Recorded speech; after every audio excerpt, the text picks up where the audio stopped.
distinguished guests, Ms. Neesha Chetty, Mr. Morgan Yegambaram, Dr. Chaitanya Prakash Yogi, Director of the Swami Vivekananda Cultural Center at the Indian Consulate General, Durban, Mr. Simpiwe Umchunu, Mr. Piyush Khandelwal, and our wonderful online viewers. Namaste, Vanakkam, and welcome to this, our 18th episode of Bharat Ek Anubuddhi, India, a feeling. This is an online travelogue series whereby our guests will take us through their journey in India.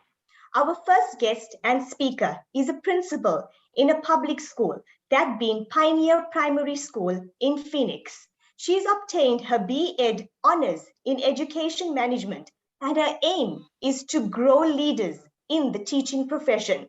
She is motivated to gain good teaching practices from India and to take it into her mathematics classrooms. She leads by example and is the backbone of her school. Please welcome Ms. Neesha Chetty from Pioneer Primary School to take us through her journey in India. Welcome, Ms. Chetty. Namaste, Vanakkam, and greetings to one and all. I am excited to share my experience on visiting India. I did so in the year 2016. And today I speak so confidently because what I've learned, what I've seen, and what I've experienced have touched and etched an indelible mark in my heart. You know, there are some parts of the world, once visited, get into your heart and it stays there forever. For me, India is such a place. On my arrival, I was stunned by the richness of the land, the lush beauty, the exotic architecture. I was overloaded. My senses were overloaded with the concentrated intensity of its color, of smells, of taste, of sounds. I have been seeing the world in black and white until I visited India. India, I would say, incredible India. My stay for 2 weeks in this exotic place was an adventure that I would forever keep very, very close to me.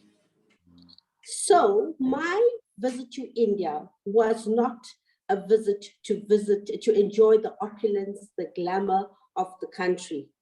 I was very unwell and I was recommended by a doctor to go to get some medical advice and possibly some treatment from India. You know, we know that India have very smart people, very knowledgeable, and always working ahead. And when it came to medical technology and medical science, I believe so.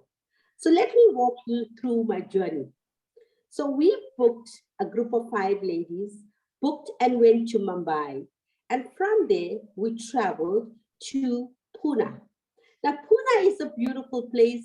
We didn't really know much, but we knew that in there was a hidden gem. It was the Jehangir Wellness Center. And we booked into this place, a hotel nearby, and went there. So to the inhabitants of the country, it was just like a clinic. To us, it was a dream come true.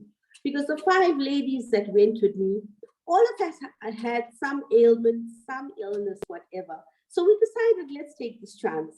On turning 50, 3 months later, I decided, right, I'm joining this crew and we're going on. When going there, we were led by the hand. We were given treatment that we never dreamt of. It was a very small fee that we had to pay. It was a once-off fee, and it was a negligible amount. But we saw top doctors, we saw professors, we visited the optician, the dentist, the urology department. We visited the cardiac department, and our stay there for 7 days. We had to go for treatment. I had a series of illness where I've spent months long in hospital. I've spent a lot of money, and it grew weary on me. Mind you, I am so excited to say that within 3 hours of my stay in that center, doctors were able to pick up exactly what the problem was. So I had about 15 bladder procedures before I could go to hospital, go to India. India picked up the problem in about 3 hours. The problem was not my bladder, it was my breathing. So my breathing apparatus and my method of breathing was wrong, but doctors were interfering with the other part of my body. Mind you, hats off to what I've experienced in this wonderful place. I am now well. I've come back being just a teacher. I am now the principal of a school, a lady who could not go to school being unwell, and then coming back being brand new and by leap of faith, heading a public school. So that was the part when it came to the medical attention. Let me tell you other lovely experiences that I had. So, you know, when you hear the name India, many different things come to your mind. When I hear India, I hear togetherness, unity, one. Many languages are spoken here, and many people from different religions live together. And observing the local people, you know, engaging in their daily routine is a profoundly intimate experience. I've noticed that religion and spirituality are intricately intertwined in the everyday life of the people in India.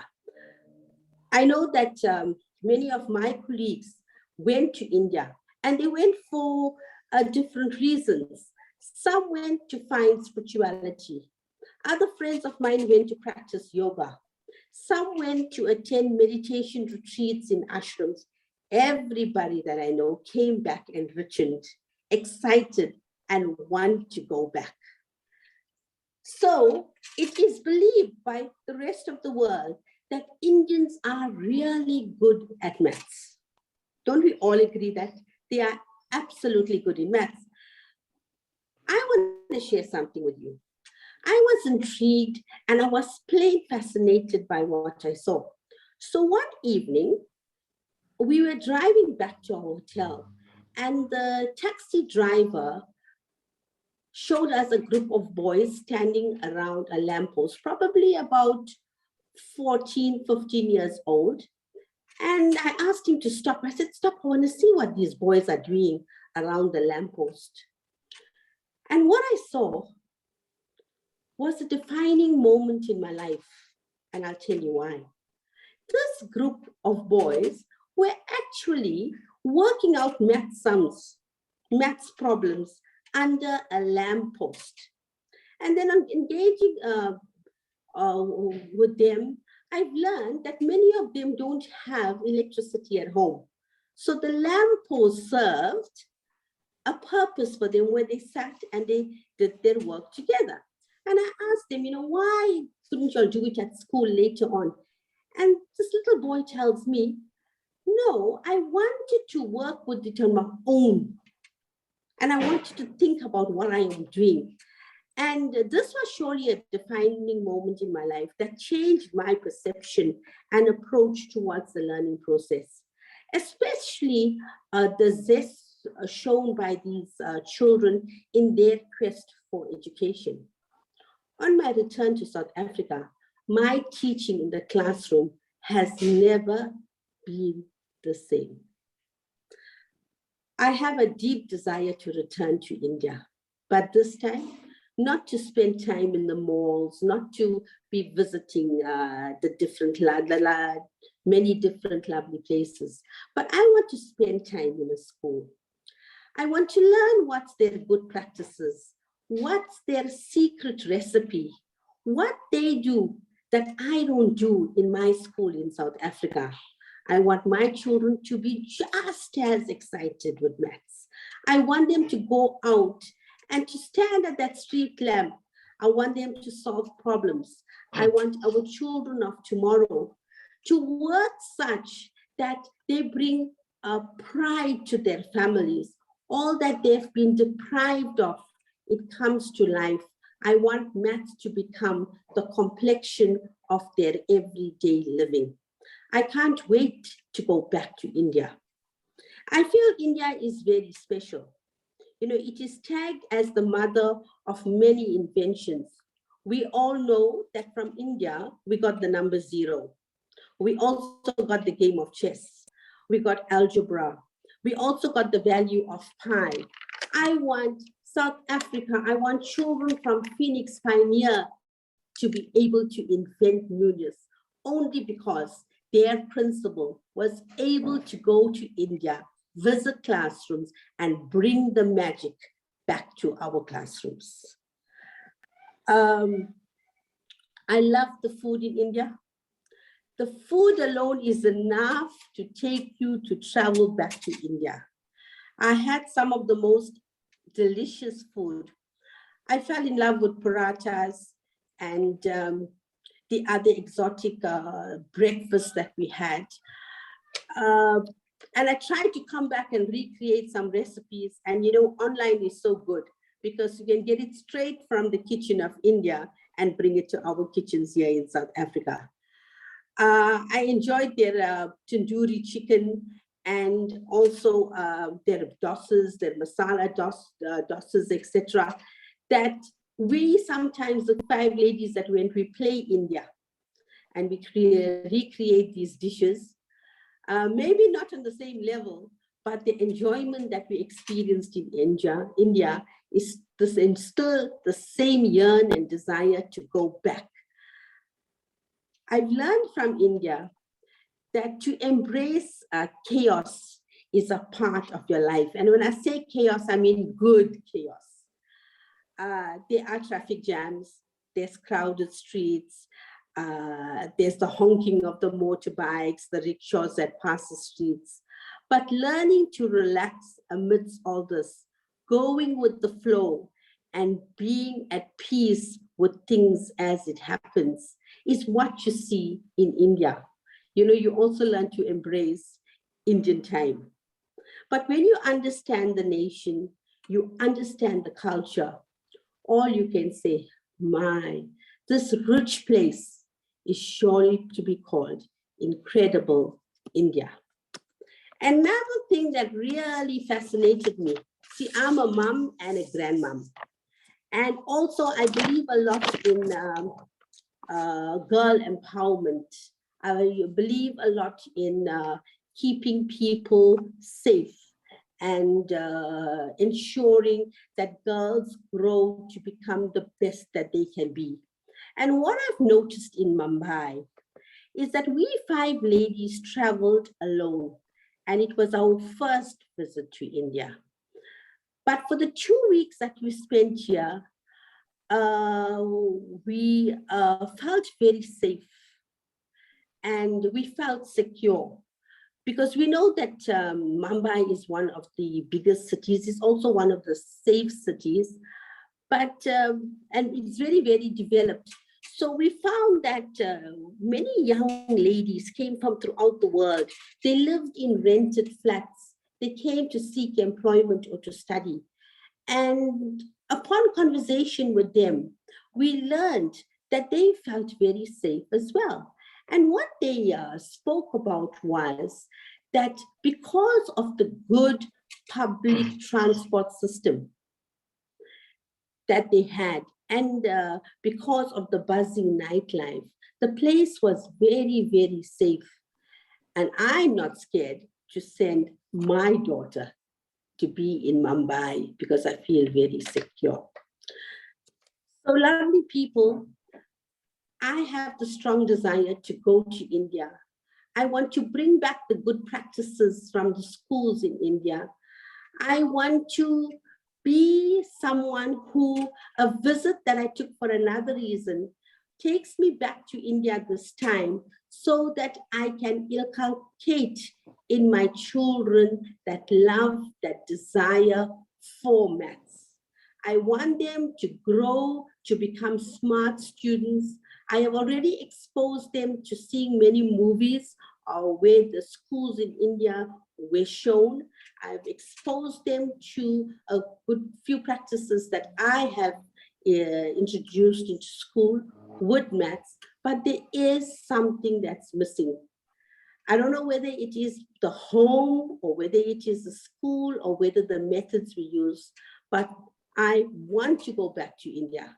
I want to spend time in school.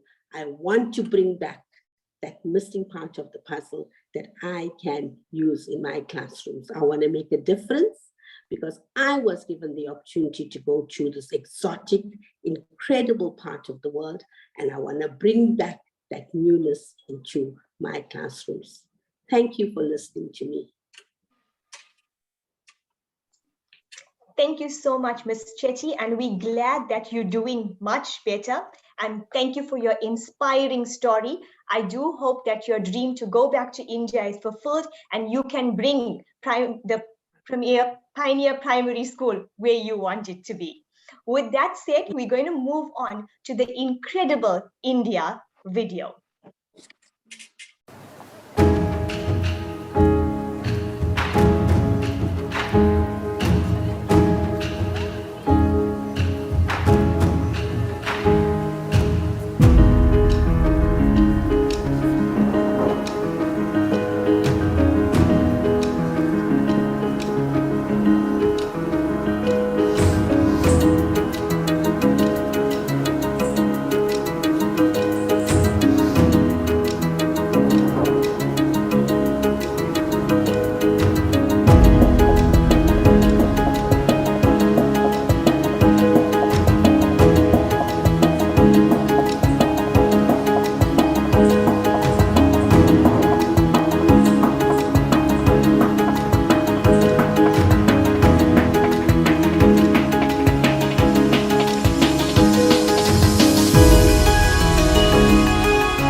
Our second guest and speaker is an educator at Nigel Secondary School in Gauteng.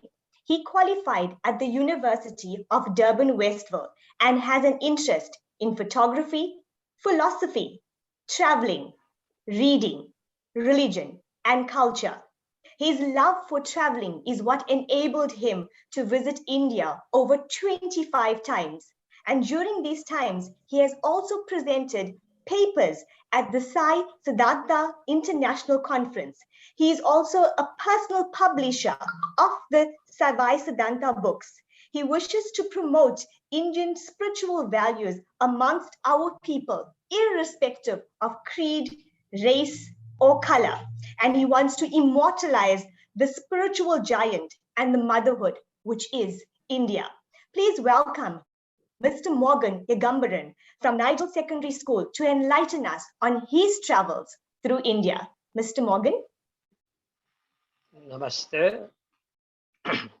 My humble greetings to the Consular General, to the Swami Vivekananda Cultural Institute, and all members, staff for welcoming us and giving us this rare opportunity to share our experience of the visits to India.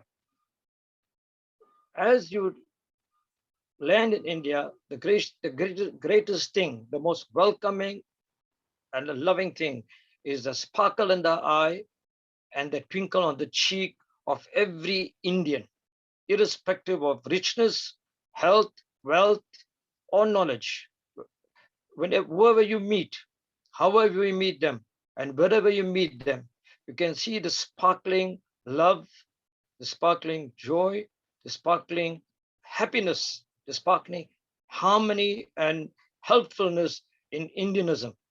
The Indian subcontinent, Bharatavarsha, the teaching of Swami Vivekananda, the teaching of Gandhiji, the teaching of the South Indian saints, the teaching of the motherhood of India attracts humanity. That is why India is among one of the countries, one of the subcontinents, whereby lots of people of different nationalities wish to stay there. And as the previous speaker did explain, go over and over back to India. And not forgetting, India is the largest democracy in the world. You are so democratic, you can do whatever you want, wherever you want, but in a moral way, in a good way, in a godly way, and in a cultured way. The culture of India is second to none. Now, friends, some of these things that really touched me. As the previous madam did speak about education. With that vast amount of population, India and Indian population have what we like to call self-help. I've been to some schools in Kumbakonam, in the rural areas, Tanjore, etc., in the actual schools. And the ma'am is very right when she said that some children were doing the homework and the lights. I've seen personally where children, university graduates, postgraduates, doing the homework on temple premises, on the rock outside the temple. They sit together and they do some homework. It's so joyous. You see men and women reading the newspaper to improve the personal literacy.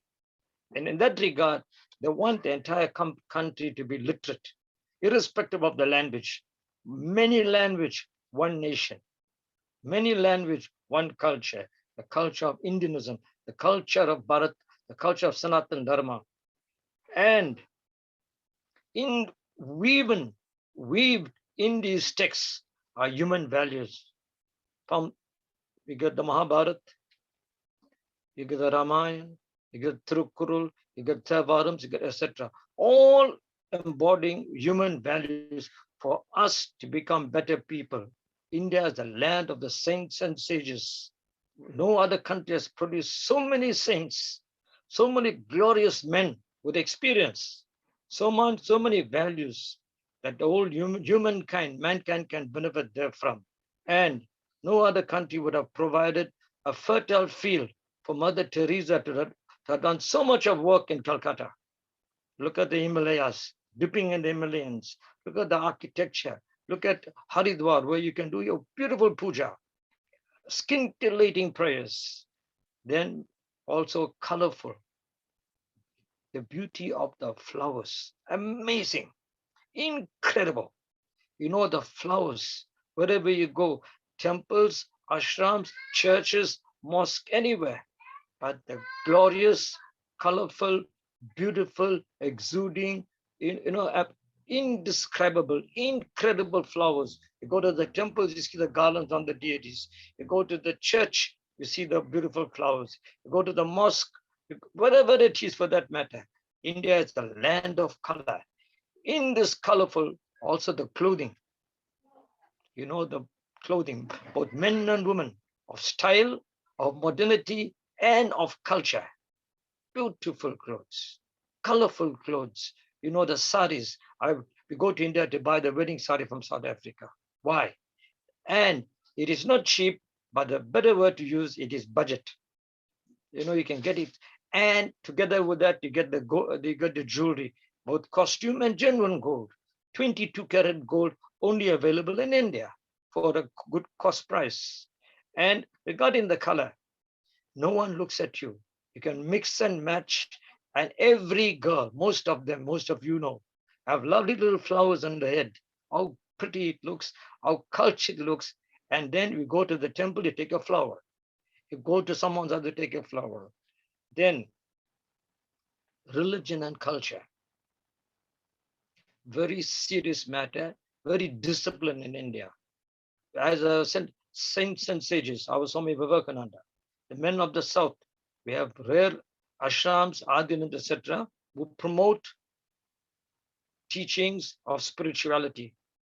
Now today we get various men, various females as well, and also equality of womanhood, whereby they are able to teach, preach, practice, and share the greatness of Indian culture through the scripture.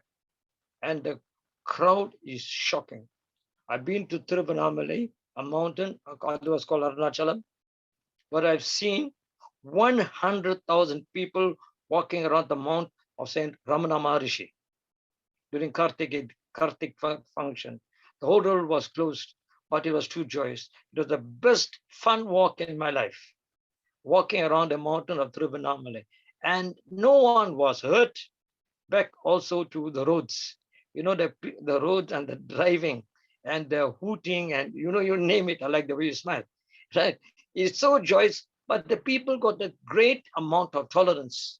Tolerance is one of the, a stream in our blood.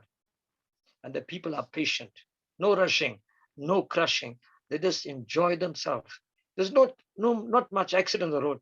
People just have an amazing understanding how to weave between the vehicles.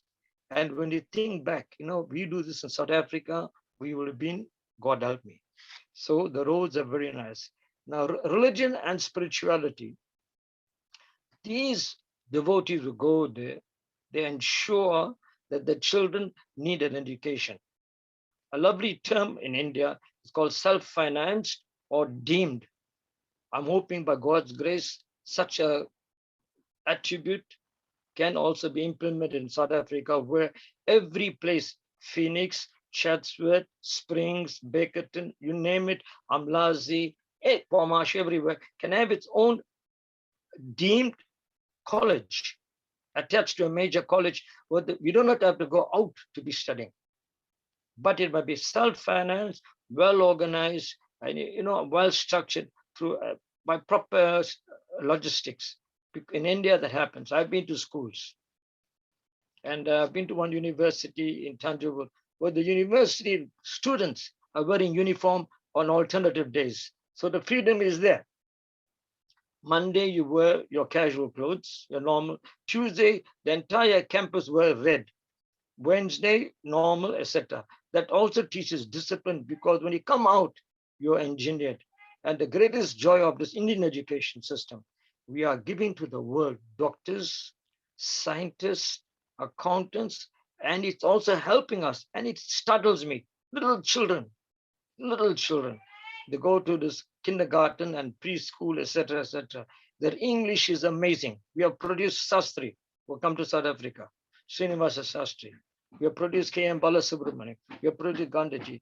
Their English was amazing. Yet we speak English here. In India, there are various dialects, very many languages. So that I wonder how they got this beautiful, bombastic, amazing skill of speaking English. Even today, you watch the TV, NDTV, etc. in English is and also the Anglicization, the way that they express themselves is cheered to the ear.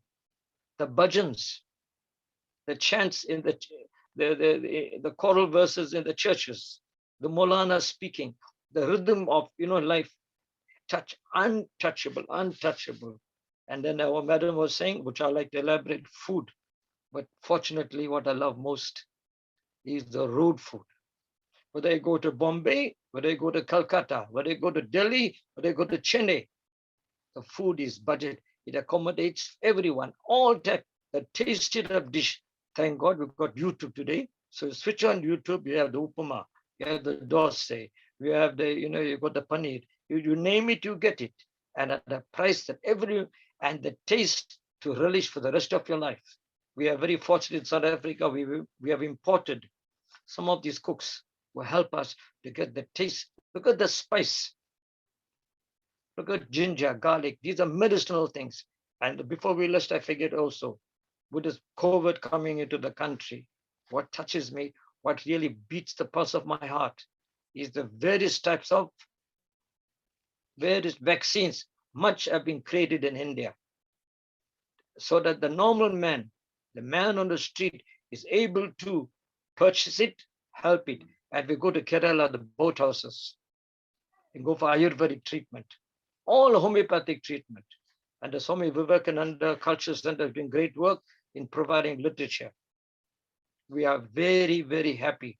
We're speaking English, and we're speaking English also, more people. India is incredible. It's our dream that every parent go to India and give these values to our children. You read the Mahabharata, you read the Ramayana, read the Tirukkurul of Saint Tiruvalluvar. We are given Rajaji, we're given Bharatiya Vidya Bhavan, we're given great teachings. And I think all these moral values should be inculcated in schools. It will happen through God's grace, by His grace, and in His grace. We are the instrument. And Swami Vivekananda Culture Institute is giving us an empathy. It's igniting a sense of light in our country, and may we benefit from such. I, on behalf of our friends, our teachers, our children, etc., I teach in accounting, live in Durban, and we know I teach in the informal settlement as well. But the joy is all of us are equal. If I pierce you, I get the red blood. If I pierce him, I get the red blood. So the blood is there. May the blood of India come into South Africa and give all of us the colorful light, the human values, and may the Supreme Paramatma bless all of us. I thank you for this good opportunity on this auspicious time for us to be with you. And I like the way you smile, a typical Bharata Varsha smile. May God bless all, especially the director with long life. May you continue the good work in this manner, and may these episodes and these lovely stories of positivity of Indianism, of Bharata Varsha, the land of the saints and sages, continue on your program. May you be prosperous. Om Namaste. Thank you. Okay, I thank all you of so you. much, sir. Much appreciated. From what you've just explained to us, we can see how incredible India actually is. And as both of you have said, it shows us unity and coming together as one. So thank you so much once again. I'm now going to hand over to Mr. Simpiwe Mchunu from the Swami Vivekananda Cultural Center to render us with the vote of thanks. Mr. Mchunu? Namaskar and greetings to all of you. On behalf of Swami Vivekananda Cultural Center at the Consulate General of India in Durban, I am honored today to deliver a vote of thanks on our 18th episode of our program, India, a Feeling. Allow me to thank our online guests, Miss Neesha Chetty, a principal at Pioneer Primary School in Phoenix, who narrated a wonderful stories about India. So to you, Neesha ji, thank you very much, ma'am. You really touched us about your stories from India. And secondly, allow me to thank Mr. Morgan Yegambaram, who is an educator in Nigel Secondary School in Gauteng, Johannesburg. And Morgan G, Danyavad, thank you. You know, whatever you said, you know, I saw that it was coming from deep down from your heart. So to you, Morgan G, thank you, sir. Thank you very much for the narration of the Indian stories. To Director of the Swami Vivekananda Cultural Center, Dr. Chaitanya Prakash Yogi, our Program Director, Ms. Neleka Srikisen, Mr. Piyush Kandelwal, Dhanyavad for taking part on today's program. To all our online participants, we'd like to say thank you for being with us. You are kindly advised to visit ICCR in Durban Facebook page for more cultural activities organized by Swami Vivekananda Cultural Center in Durban. Once again, to Ms. Neesha Chetty G, Dhanyavad ma'am, to Morgan Yegambaram G, Dhanyavad sir, to all of you, have a wonderful evening. Namaskar.